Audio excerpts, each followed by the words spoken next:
All right, it's loading. Good luck, guys. Thanks. He's like, I'm staying away from this. All right, this is my thing. All right, and we are live here on YouTube on the Icon for Hire channel, 375,000 subscribers, super exciting. And we are live with Rob McDermott, who is our manager, Icon for Hire, and he also was the manager of Linkin Park during the Hybrid Theory era and a lot of their releases. And as you know, some of you know, this is the 20th year anniversary of Hybrid Theory. That 20 years, I think, is going to be this Saturday. And so everyone all over the world is celebrating Linkin Park this week, including me with this shirt that the Icon Army got me. And so we are super honored to have Rob on. We're going to be going back and forth talking, asking questions. If you guys have a question for him, drop it in the YouTube chat. And we also wanted to announce we just hit $200,000 over on Kickstarter, which is crazy. So we're going to pop the link to the Kickstarter in the description of the YouTube video and in the chat for you guys.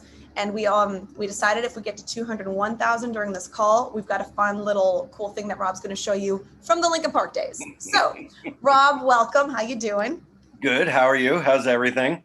I'm great. I'm really tired. I'm still got my hair from the music video yesterday. I haven't taken it out yet. So I'm exhausted, but I'm super happy to be here and celebrate and to talk about one of my favorite subjects in the world, which is Linkin Park. This is my dream. I know. I was so excited when I found out that you were an LPU member. Yes, I was an LPU member for many years. It was my first email address I ever had was like at linkinpark.com. My dad got mad at me because he didn't want me to listen to music and he got mad. That was my email address. And then also I fought for years and my friend Katie finally got me into the street team when I was about 16. And that was just the highlight of my existence to be accepted into the street team. So. Oh, it's been so amazing too, because I'm seeing a whole bunch of stuff. Yeah, I'm digging through all my old files and all my old archives because I've kept them all, and I'm seeing interesting notes and emails that kids have sent to Jessica. About, yes, explain who Jessica is and was and what she did for the fandom. So actually, you know what, Jessica, I'll tell you right now, for all to kind of tie it all into the icon of it all. Kristen now is what Jessica is to Linkin Park. Very cool. It's the voice of the band. That you're talking to the band, or you're getting the right band's ear. Yeah. So, that's great. Yeah. Yep. Kristen's one of our team members. You guys have probably seen her interacting online. If not, she's parading under our username, so you don't know what's going on. She's the secret in there. Yes, exactly. That's super exciting. So I want to know, it's 20 years. So literally 20 years ago right now, it was 2 days before Hybrid Theory came out. What was your frame of mind? What was the band's frame of mind, the label? What were the expectations around this project 20 years ago? Right now, we were probably more in amazement because we were starting to get, so the album came out back then records came out on Tuesdays. Yep. So you're able to kind of start seeing by Thursday what your 1 day sales numbers are and all that stuff. And we're looking at all these numbers and it's pretty incredible just to see what was coming in. And we were all getting really excited, right? Because we weren't going to see the sales numbers until Halloween, right? So basically if the 24th back then was a Tuesday and now we're on the Thursday, yep. Right. Okay. Yep. We're all sitting here going, oh my gosh, look at this. Look at what's going on. I can't believe we just did these numbers at Walmart. I can't believe we just had these numbers at Best Buy. And that's kind of like the behind the scenes manager side of it. Right. And the record label. And we're just kind of, do we have enough records where they need to be? Do we have, now it's all online, right? Now I know. It's like, how are our streaming numbers looking? Right. Exactly. So, yep. And again, that's what makes it so interesting is the streaming numbers. You can still see where people live by whatever they've registered at Spotify or whatever. And back then it was like we could see what stores they were buying from and what parts of each city. So we were starting to get that information. Yeah. But we were just like, wow, I can't believe this is going better than we thought, right? Because no one knew, no one had any idea. The band and I, when I took meetings with them at the end of 1999, when I was trying to become their manager, we were sitting here going, hey, you know what? Listen, if you get on the radio, you're lucky, right? Because I still believe that, right? Radio's controlled by a whole bunch of people you can't control. So focus on fans. Maybe we'll get a gold record out of this. Maybe we'll sell 500,000 copies. Wow. Which was our goal for Hybrid Theory. You got it. You beat it. That's super exciting. I love thinking about the passion that Linkin Park fans have for the music that's kept them going. Looking back 20 years later, could you have imagined the longevity and the impact that this group of musicians would have on the world? Like, they've made such a lasting stamp on music, on a whole generation of people. Like, this was their band. Could you have foreseen that? You know, we hoped. I mean, we heard the songs, we knew they were great. We didn't think this far ahead. We didn't go, okay, we're gonna make stuff to make sure, you know, our whole thing was we want the fans to be happy forever. You know, I've mentioned stuff like this before, but for me, about 10 years before that, I was a big Pearl Jam fan in the early 90s. Okay. Right. Yeah. And they were so fan friendly, and the way they treated the way they still treat their fans, but the way that they treated their fans, the way I felt treated as a fan was what I carried forward when I joined the music industry in 1992. Which So I use my interaction with Linkin Park is that reference. That's super interesting. Yeah, You know? so I really look at my whole entire thing when Jessica and I were sitting here trying to figure out how to build LPU and what the fan maintenance organization, you know, so we can Okay. make everyone happy and keep everyone, you know, interested, was how do we treat the fans? And I said, you know what, I gotta tell you how I felt as a Pearl Jam fan and the way they treated us, and going out there and meeting. I met Eddie one day outside this venue called the Limelight in New York, randomly. Just met him and ended up having some honey roasted peanuts on the street with him for a little while. And you Just still remember randomly. that. And I was a 19-year-old kid, you know? Yeah. So it was along those lines that I was just like, I like the way that feels. I want fans to be that excited for everything that kind of goes through. So that's kind of really what my kind of ethos is as a manager when I work with bands, and when I, you know, what we all do, what me, you, and Sean always talk about, you know, like how do we make sure that the fans are number one? Yes, I really feel that. And I agree with that. There's been many times it's been very grounding to me in my career where I'm like, it's all about how I can make the listener feel, right? When the kids got their headphones on, they're having a hard day. Maybe they're on the bus home from school. Like, I used to listen to music and they're listening to these songs. How's it connecting with them? How's it making them feel? So it's super cool that you've lived that secret for decades now, you know, and I've been practicing that in my career as well. It's cool that we're working together because we individually found that same ethos and now we're able to work on it together, you know. So I would like to know, what did Linkin Park do, whether it's the individual band members hanging out with kids, you know, before and after the show? I know they signed a lot. I know they did smaller club shows when they didn't have to. They could be doing stadiums and stuff. And then on a, you know, label managerial side, what did Linkin Park do to really foster that fan connection so well? How did they do that so well? They always had it in them. When I first met them, whatever little groups of people that they had, they were giving them cassettes, or they were making sure they met some kids online. They had goals of each one of them had to kind of meet a bunch of different fans and you know, this is the days where it was really AOL, right? So you had to kind of go into AOL chat rooms. Oh my God, the AIM Messenger day. Yeah. Yes. I mean, you know, it's funny because when I was going through my old files, I found a whole bunch of old emails, and it's all like all my old street teaming stuff. I was building street teams for all my kind of hard rock bands.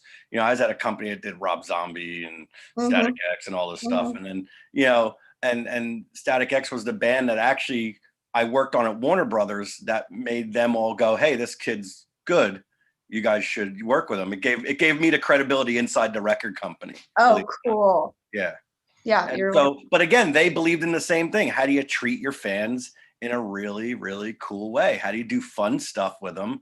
How do you you're one of them? How do you just put yourself in it and go, listen, they're here for an experience, and you're vibing with their experience, and how do you just keep moving forward? And they were always thinking that way. They were sitting on the floor in Rob the drummer's room just stuffing envelopes back in the early days, you know. I found old emails where I was ordering cassette samplers.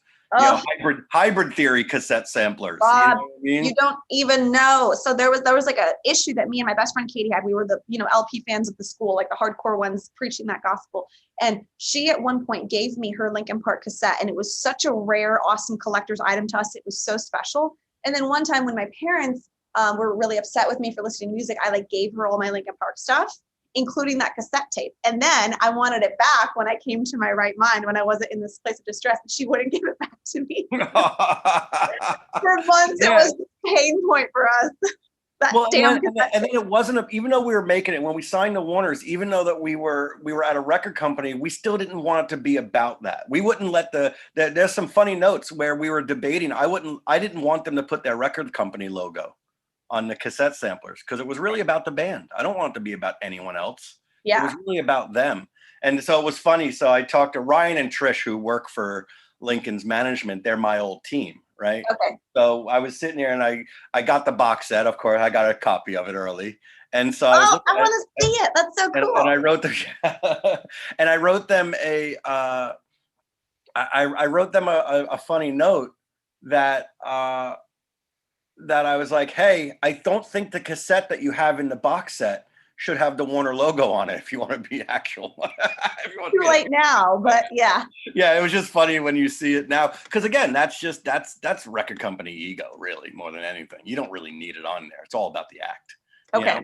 Yeah. So they were grassroots, independent. How long were they going? It was about 2 years. Were they like hustling, grinding it out, independent? Yeah, there was a guy named Jeff Blue. I know Jeff Blue. Yeah, Jeff Blue. Yeah. Jeff, it's interesting. I think Jeff actually is writing something about that era that will be out, I think, later this year. Oh, I think you told me that. Yeah. So it's a really interesting. It's really interesting to see how he was there for them. I mean, they went through a lot, and just for anyone that's kind of just starting in their bands, they were literally, if they counted the amount of labels and the amount of times, they were turned down 42 or 43 times. But they never got signed per se. Jeff joined Warner Brothers and turned them on. There were people at the label that liked them, but they wouldn't sign them until Jeff came in. So Linkin Park, Jeff had moved from his publishing company to Warner Brothers Records. Okay. Yeah. And so all of a sudden, the band was just brought along. They never got signed. They just got picked up. I mean, that's what a missed opportunity. I know the Beatles was similar to that. They were, rejected a million times, but how crazy is it that they might not have had the impact they had on the world and changed and really literally saved a lot of lives if that little blip hadn't happened of them being brought over. It's not even like somebody was like, I'm going to take a chance on you guys and sign you to my label and blow you up. It just kind of happened. And thank God that it did. Well, and it's so funny because they had to go and they had to replace their singer, right? Chester replaced a guy named Mark Wakefield. Mm-hmm. And the funny story about Mark is actually the Deftones manager now. He's actually a manager. So he's been doing that for a while, but Mark is a really good guy, but he just didn't cut it. So they had to go through that process of people not liking that, changing it. Even with Chester, people were still not sure about it. Yeah. And so they went through, again, process after process, but it made them better, right? It made Mike better at what he did. It made the band better at what they needed to do. And then they instinctively were all about fans and were all about taking care of fellow friends and fans. They were. So as they grew and they weren't able to one-on-one anymore, what I think, to me, my mindset was they were able to scale that interaction, that connection through things like Linkin Park Underground, through the street team. They obviously did a great job of giving first tickets to, if you were part of their fan club, you got tickets first, or you got first dibs of stuff. How were they able to keep that as they grew? And they weren't able to just like talk to people one-on-one all the time. This is where it gets into that kind of messiness of behind the scenes. Okay. We just organized it so it happened, right? There were, anyone that had been to a show, any LPU member that had been to a concert knew the meet and greet room, right? There were 70, 80 people in there. They were sitting behind a table. That's how you had to kind of do it. The band wished they could spend more time with people, but it was just a matter of the time they had. And what was allotted, and getting people into the venue and then getting them to meet the band. And, they were from minute one, they would be, when they were opening for people, no matter the room, they would jump down in front of the stage behind the barrier and they would sign stuff for whoever was there in front of the barrier. That's awesome. Look at some old early stuff, even when they were headlining, right when they were done, two of the guys would jump down to the barricade and just start signing for whoever was there. And it just kept, they knew that they loved the connection. They could feel the energy, Yep. So and then we just kind of kept building it. They actually, they did it for about 10 years. Then they finally it got so much that they finally started breaking it up. So I was their manager for the first 10 years. So during my whole entire time, they were still doing full on, everyone in the room, everyone meet the band all at once. Then they started breaking it up into kind of, all right, maybe half the band's here, maybe there's 2 meet and greets, there's a whole bunch of things. And then they started these summit things, which were great ideas that Jessica had early on about how do you get everyone together to do all this stuff. And we never got to implement it, but they did in the last, the last 7 years of the band's career. They were implementing these day-long summits in like London or in the US. I know, yeah, I've seen all the photos. I think that means a lot to people that they're being creative. They're kind of breaking the format, which the normal format is, go to a show and maybe meet them before, maybe meet them after, VIP package, that stuff that we do. We don't have the means yet to make this whole like amazing day experience, but we would love to do that. And it's cool that it clearly shows a commitment and a dedication to their fan base, that they love their fans enough to do something out of the box just to continue to have that relationship as they grow. Well, they knew they didn't have time to do what they used to do, right? Yeah. So they had to find a way to do it, and it worked out great. It was a great idea that came in from their team to kind of keep doing that. So okay. So I've been watching Mike on Twitch. He's been live streaming throughout the pandemic, and he's probably been the most accessible band member, I'd say, in the last few years, where you can talk to Mike, not talk to him. In my head, I'm talking to him, but he really seems, I've met him a couple times, but I haven't spent time with him. He really seems like he's been doing a good job staying really level-headed and unscathed with all the growth that they've had. Is that kind of been your experience, that they were pretty like level-headed with the growth? Because we don't get as their fans don't get the perception that there's these big-headed rock gods who think they're too cool for school. No, they're not actually. Mike always stayed Mike. Like you could have, Mike is really smart. Mike's kind of a mad scientist. He's really a genius. I mean, anything, hybrid theory and Meteora is him for the most part. Wow. I mean, listen, everyone else is involved too, but and I have Meteora demos and Minutes to Midnight demos, that I still have that. I know. I remember the demos that Mike would give to Brad, right? So you can hear where it all begins, Exactly. Yep. You let's hear some in the car. That was super cool that one day. And I was like, is this my life? Yeah, I was trying to show off. It worked. I want to just take a second. We're going to give some shout outs to some of the latest Kickstarter backers. And then we actually have a couple questions from the fans that we're going to ask you in a second. So I'm going to give a shout out to Piotr. I've already seen you. You increased your pledge. Thank you so much. Tyler Nicholson, you just got the physical CD. Wesley got the signed media package, which, Rob, did you know that we're offering a signed media package where we're signing 3 vinyl, 3 CDs, and my book for under $200? Like, it's a hell of a deal. That's amazing, actually. We're going to have to ration that out. It's going to be so much signing. Alec, you increased your pledge. Thank you. Todd Nicholson, you got the CD. Scott got the same thing. Rebecca got the super fan pack. That's awesome. Thank you, guys. When we get to 201,000, Rob's going to show off some of his cool Linkin Park collectibles. Yeah, we'll dig into the archives. Yep. And hey, on YouTube, if you have any questions, drop them in the chat. We will do our best to get them answered. But they want to know, Rob, this is a funny one. What's your biggest contribution since joining the Icon for Hire team? Which I could say you've done a lot. What do you think is your biggest contribution? And I'm gonna be very bold here, if you don't mind. No, go for it. I believe that my biggest contribution is just having those conversations that get you to see different things about yourself, and Sean about himself, and the different ways of thinking about things, and yourself, right. and like I people don't know this yet because they haven't really heard it. But your vocal ability on this record is bar none. I don't care. Anyone can say this to me. I've never heard vocals like this. The depth, the breadth of what you're singing and your ability to sing is really, really incredible. So if anything, I like to hope that conversations helped egg things on at times. That's what I would look at as my biggest contribution. And you're 100% right. I would say along that side, you slowed down the album making process. You didn't let us just go in the studio with the first batch of songs that we had. So when we initially jumped on with you, it was a spring of 2019, I And we were kind of ready to go in the studio, and we recorded Blindside, Venom, and Hollow, but we didn't have the full album done yet. And you kept pushing us to go deeper, and to keep digging deeper. And I remember I was in Sean's studio when you had the conversation with me about my vocals, and you told me that the listener needs to be able to feel it without even knowing what the lyrics are, where they can tell with the inflection of my voice what I'm trying to say. And that was like such a big moment for me. I was like, oh, I fucking get it. Like, it's self-expression through vocals. Like, I love self-expression. I can do this. And it really turned out amazing. These songs are, I'm glad you can hear that because it worked. Yeah. I mean, listen, it's a gut thing, right? You have to go with your gut. People, there's no secret to this, right? Genuine rules, always. Love that. Right? There's no secret to it. You can shine it up. You can make it the prettiest hip hop R&B song or rock song or whatever you want it to be. But you know what? If you're not genuine, if you're not feeling it, and all other genres like her, HER, you've heard about her, or Lizzo, they're genuine in what they do. And they're a whole nother genre.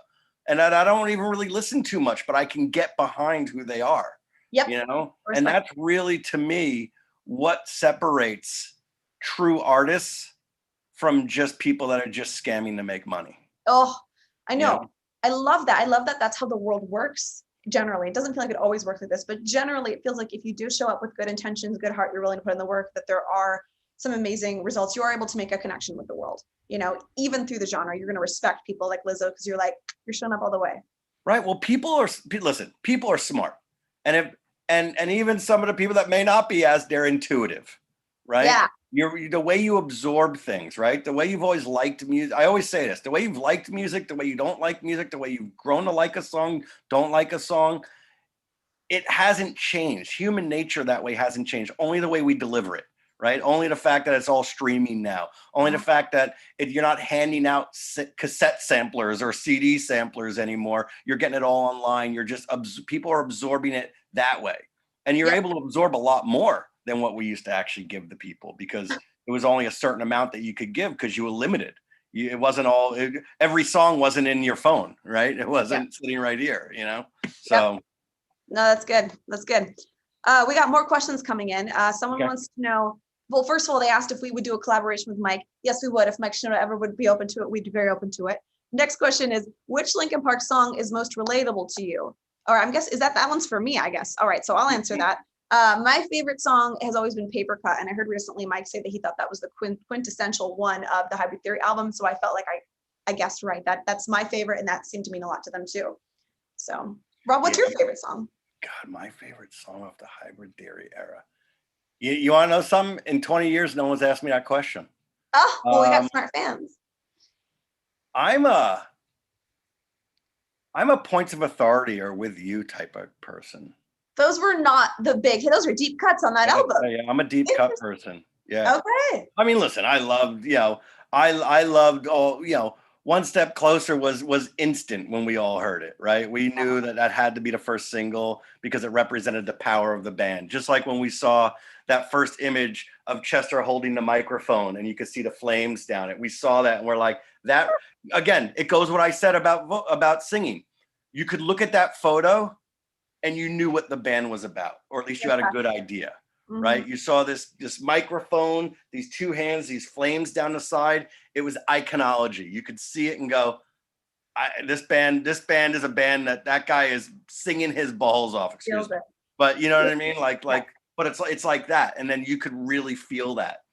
I love I love the deeper songs. I love the theory behind, what they did behind Points of Authority, where it was a guitar riff that was quite mediocre till Mike chopped it up in the computer and turned it into Points of Authority. Stuff like that is really cool. Yeah, I'm sure being part of the process, you're able to appreciate things differently, seeing how the sausage is made. There goes Sean's dog barking in the background. Oh gosh, everyone on social still thought those were Sean's dogs. I know, I saw you had to kind of put something out there. No, they're not Sean's dogs. Not Sean's dog. They're my dogs making annoying sounds now. It's okay though. So I have a personal question that I've always wondered that I'm so glad I get to ask. Was there any hesitation on anyone in the band's part, especially Mike's part, to release One Step Closer first because Mike is not featured in that song, that it would be a misrepresentation of the band because it's all Chester? vocally. Yeah, we had that lots of times, right? Because the band always wanted to be represented as a whole, right? Yeah. And if you look at the way the music industry works, they always want to separate the singers, Yeah. right? Yeah. Everyone wanted magazine covers with Chester and Mike on it, and the band's just like, well, how do that's why if you look at the Rolling Stone cover that they did, it was the entire band, right? They never wanted to be misrepresented as anything other than a group of guys that were having fun together and kicking ass, because that's what they were. That's great. I love that. And so so it was always, but you know what? There were certain, I'll give them credit. There were certain things that when the record company would explain it to us, we always knew there was a lot of Mike in it. We knew that Mike was going to have the chance, and we knew it was all about Mike wrote a chunk of the songs, you know what I mean? And Yep. it was so whatever problems we had with it, and they did have problems with it, we're just like, all right, let's see how this works. And it worked out just fine. I mean, it was way better than the recording experience where we had the not Jeff, but his boss was so anti the band. Oh God. And he would just come up with all these dumb ideas. I remember about Joe Hahn wearing a cowboy hat, about like kicking Mike out of the band. The lab coat story, the needing a new rapper. These are all real stories. These are all things that we just had to, whenever it came up and everyone was upset, I was like, guys, we're not doing it. Yeah. We're not. I don't give a crap what they said. Yeah. The record company can shove it up their butt. You know what I mean? Like, that was literally what I would say to them. I said, I don't give a crap what they say. You are doing a great job. Just finish this record. Oh, and then I would start being like, everyone just stay the hell away from the band right now. Can we please just get this record done? Oh, that's how I feel. That's how it's been with you and us the last year as we've been finishing this album. Yeah. If everyone knew the kind of hurry up and wait that a little bit of this record's been, again, COVID, mixing a record remotely and doing all those things that we've kind of done is pretty interesting, right? It's been hard. Yeah. One day you guys will all hear the stories that went on behind this record. Nothing bad, just a pain in the ass at times. Huge pain in the ass, yes, but it's okay. I mean, freaking the launch of Curse of Choice. That's how great art is created. I guess so. Turning your pain into art. It's all built in there. Turn your pain into art, right? That was good. I had a question that I wanted to ask you. So obviously Linkin Park has had such a dedicated fan base, the fan passion that we talked about. What similarities do you see between the Linkin Park fans and the Icon Army? Because I see similarities. I want to know from your perspective, how do you see that? Oh my gosh, when I found out, when I first met you guys and we were talking and you were telling me about it and I really started learning about your fan base, I was just like, and then I got to know them via, yourself and Kristen, kind of just watching everyone's actions. Yeah. I mean, you have the best fan base I've seen since the Linkin Park fan base. You really do. I mean, I'm not just saying that, So cool. just in terms of the respect between each other, that's really what it comes down to, right? You don't let your fans down and they don't let you down. That's the true sign, right? They're not fly-by-night fans. They're actually probably very protective. They're probably the opposite. They're probably overly protective of you. I love you so much. And that comes across. Yeah. And it comes across in the way that you treat them. So good. I honestly, it's fun to watch. It's really, I actually get excited to learn more and I'll meet these kids as we go through stuff and everything like that. So that's really weird. My phone is ringing without showing me it's ringing. That is the weirdest thing ever. You're getting hacked or something. I have no idea what's going on here. That's super special though. And everyone watching, I hope you guys can take that and put that in your little hearts that you're being seen and noticed for your amazing contribution to the world. Our fans really are next level. We've always heard that, but I feel like we're in this, space of our own in the world. We kind of live in our own little fringe society, kind of doing our thing, keeping our heads down. And so I feel like our fans don't get the recognition that they should, and I hope that one day they will. But then we do these banging things together like this Kickstarter, and that's where press starts to get excited. People from the outside in are like, holy crap, where did this army come from, essentially? So I think that's really cool. It's really special. Yeah, everyone has a real, the thing that's fun is everyone now has a real chance to be part of something big. You can really, the fact that you have fans that are willing to turn people on and are willing to do that. I mean, that's really what it comes down to. It's just spreading the word. It's the most exciting thing. It's what I got into, again, to date myself. When I first heard Rage Against the Machine and Pearl Jam, I couldn't wait to tell my friends about it. I couldn't wait to spread the word about it. It was so much fun. Yeah. And so I carried that as a kid, as I kind of grew into the industry, and I started working. When I first got in the industry, I worked for bands like Pantera and White Zombie, and they were all about their fans. Even though it was a little different, they weren't as organized fan clubs. It was really all about the kids at the shows and being in front of them. And it was about that experience. And so it just kind of solidified how I felt, that it was okay to feel this way. It was okay to be this kind of manager and a managerial assistant and kind of carry that forward. And so it just, that's again, the fans are really what makes you go. They're the ones that spread the word. They're the ones that get everyone excited. So when you're coming to their city, and that's what's really an exciting thing to see. And your fans do that. They do that. And we've been having, you and me have been having chats, you and Kristen have been having chats about how to make that an easier, more streamlined process, where if someone does want to jump on board and be a part of spreading the word, we have a way for them to do that easily. So Icon Army, I know you've been hearing us say that for a long time, but it's coming. It's going to happen. No. We've had many conversations about it. It may even include me at times. Oh, are you going to take over my vocals, Rob? No. I'll be there. I'll be there to tell them fun things that are going on. Yeah, no, I love that. I don't know if you know this, Rob, but a lot of our fans are actually musicians themselves, or even aspiring musicians. They're trying to put their band together, and we've tried to really support our artists and our fan base and make Spotify playlists where they can share that we put all our fans' music together, where it's easy, and we like to spread the word. So if anyone's watching who is a musician, I'm sure that they would love to hear from you what advice you would have for a just beginning band. You know what? It's actually really, really simple. Okay. Be honest. Okay. Get lots of feedback, but know an important thing that seems negative, but it's not. Your friends and your family aren't the only opinion. They're the nice opinion, but you need everyone else's, because they're always going to tell you good things about what you're doing and building. And you know what? Don't be afraid. You know what? You're going to get turned down a lot. There's going to be a lot of negativity. People are going to tell you they don't like your music. They're going to tell you you're not good yet. You know what? Linkin Park was pretty mediocre live early on.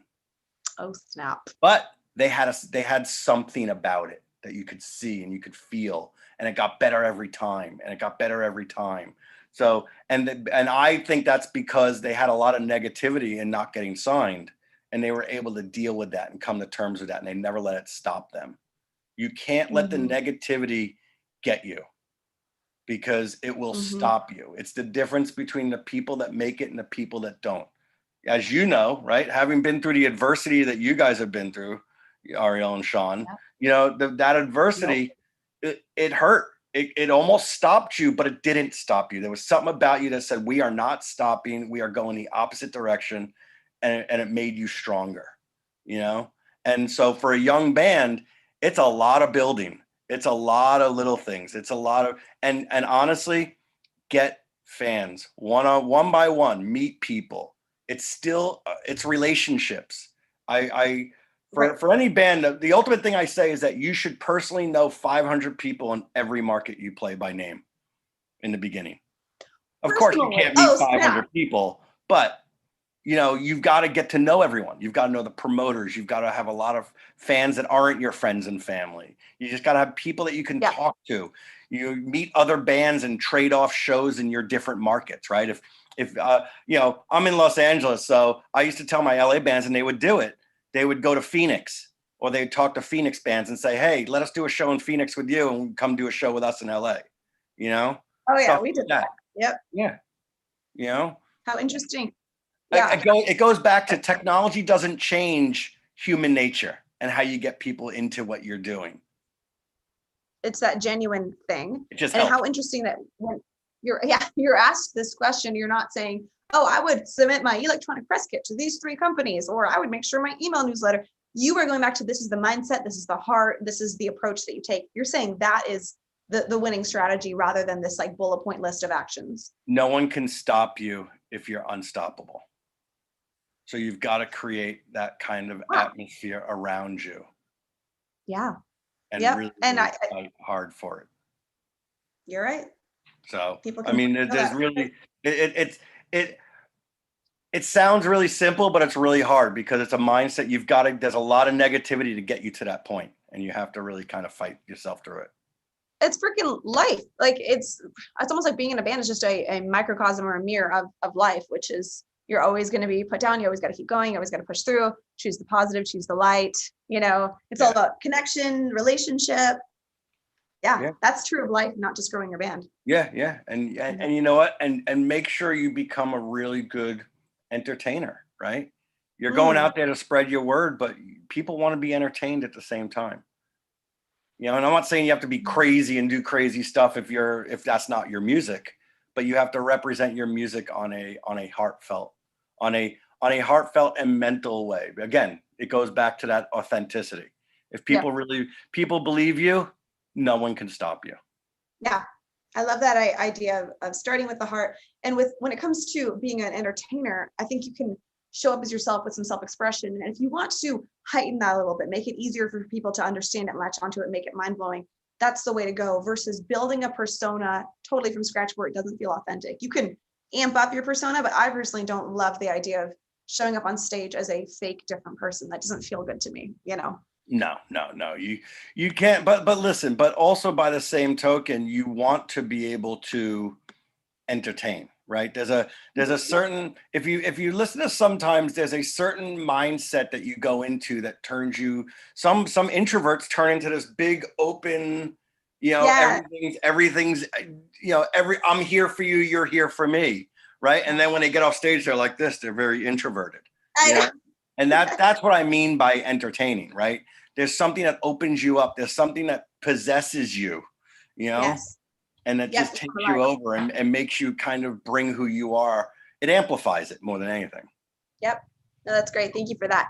I'm going to give shout outs to a couple new backers over on Kickstarter. We just got a couple questions left for you, Rob. Thank you so much for your time today. Oh, yeah, absolutely. I'm just making sure my neighbors are mowing their lawns. So they're going to be real loud.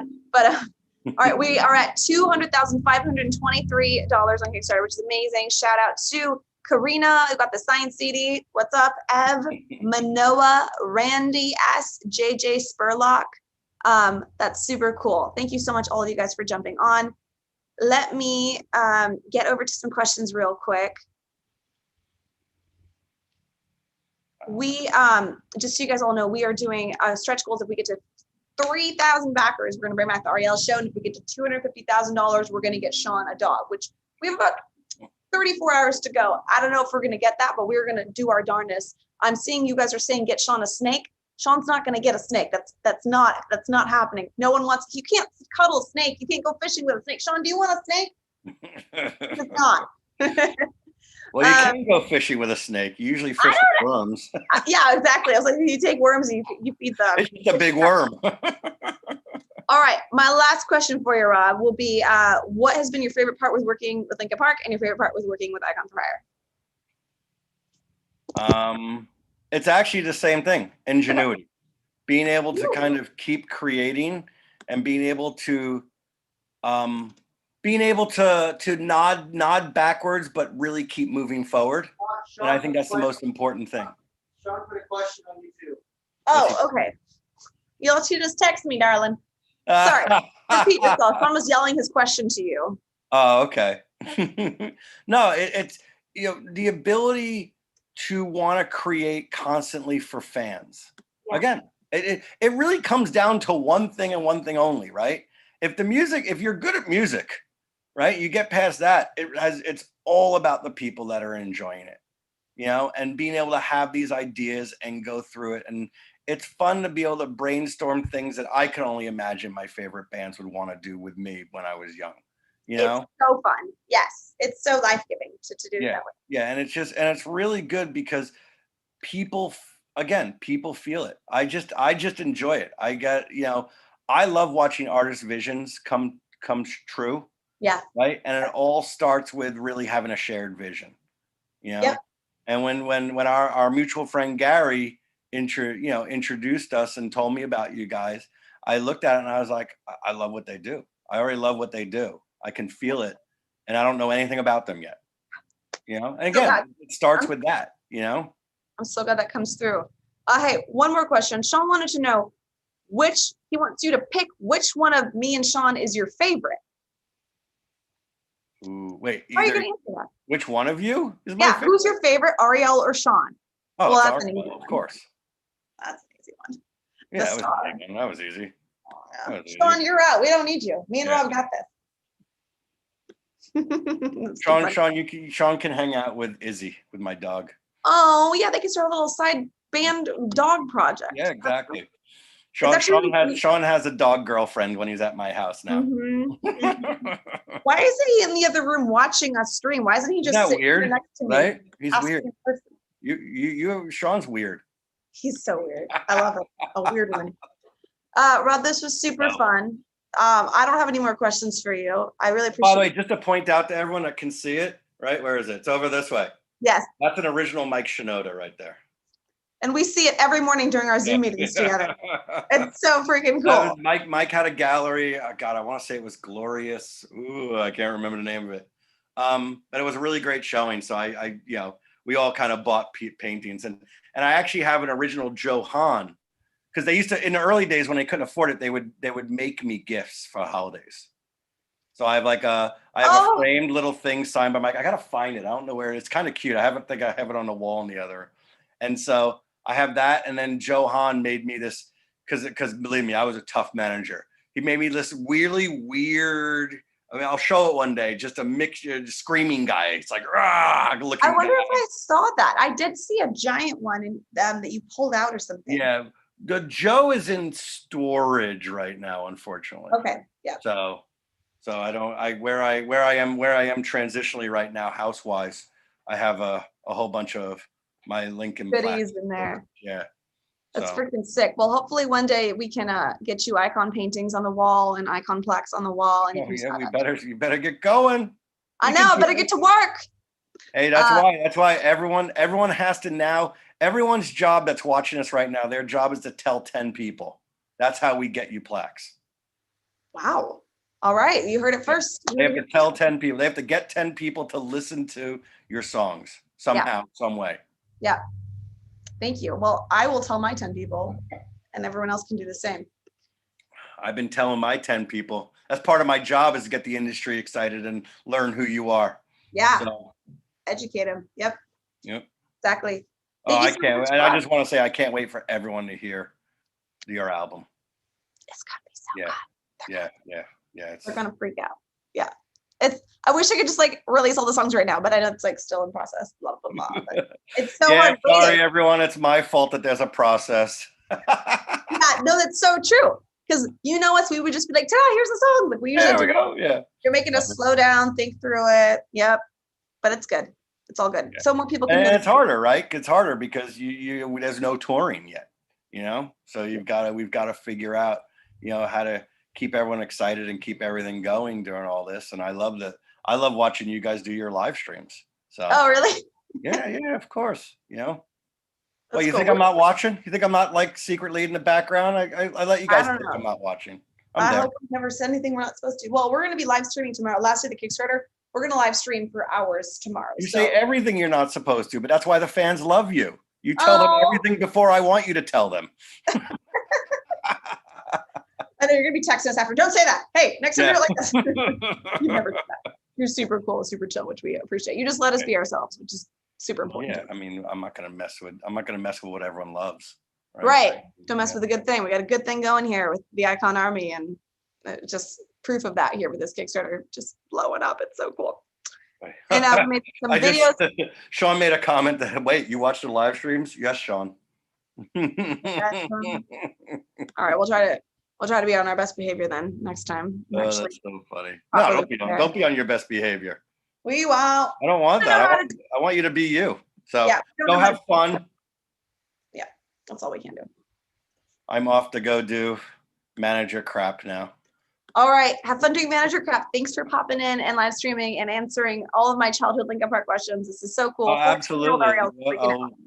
I'll answer more, but you know what? Honestly, just Your fans are the best. Just keep doing what you do. That's what I say. Yeah. Our fans are the best. That's how I feel. No, Thank you. They are. They Yeah. are. I can second that. And I didn't know any of your fans till a year and a half ago. Yep. And you see it. They're Yeah. amazing. So all you guys go clap for yourselves. Yeah. All right. Exactly. Have fun with your manager crap. I'll talk to you probably tomorrow. All right. Bye. Bye. Bye, everyone. See you later. Bye. All right, he's gonna log off. All right, thank you, YouTube, for hanging out with us today. How fun was that? I told you we had Linkin Park's manager. I wasn't making it up. I know you thought I was. I was not. Thank you. I'll give some shout outs to Danny, Salem, Bryce, Elena, Strawberry Milk, Brandon, what's up? Hashtag Sean stream. Sean can stream. It's fine. I'm not keeping him out. All right. I don't know what I'm gonna do the rest of my day, but I know I got a bunch of stuff to handle. We've got 34 hours left of this Kickstarter campaign, and then that is it for us. And then I'm going to take a nice long nap because it has been a hell of a month. It's been super awesome. Linkin Park's 20-year anniversary is this week, so maybe give them some love and stream them and just reconnect with your teenage emo self.